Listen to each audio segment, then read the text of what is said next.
Skip school, lose your license? For teen drivers, it could happen. Good evening, I'm Alex Goldsmith. A state senator is pushing for just that, hoping to hold students more accountable.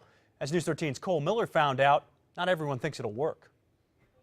Right, Alex. Well, this is a, quote, simplified version of a bill this senator has looked at before. He says this time there's less controversy around it, and it targets something teens hold near and dear.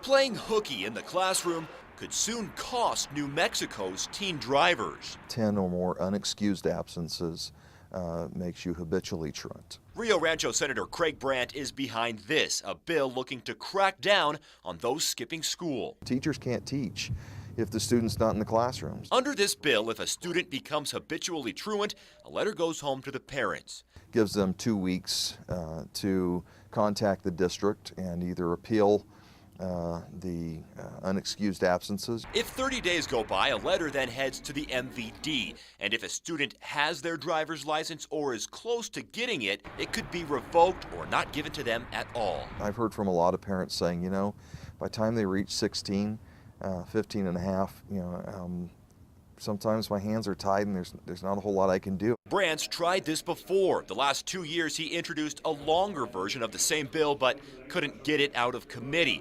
He's hoping this year is different. Teens aren't. I honestly don't think that's fair. That's a common response KRQE News 13 heard from high schoolers. I think taking their license away isn't going to do anything. That's just another way they can't get to school. Parents, though, I think it really is a good idea. seem to be on board. The kids do need to stay in school, and if they are missing school, they do need to take their license away. With this bill, the Juvenile Probation Office would also be notified if those absences start to rack up. That way they can look into whether or not a child may be being neglected. Alex, back to you. Okay, Cole, thanks.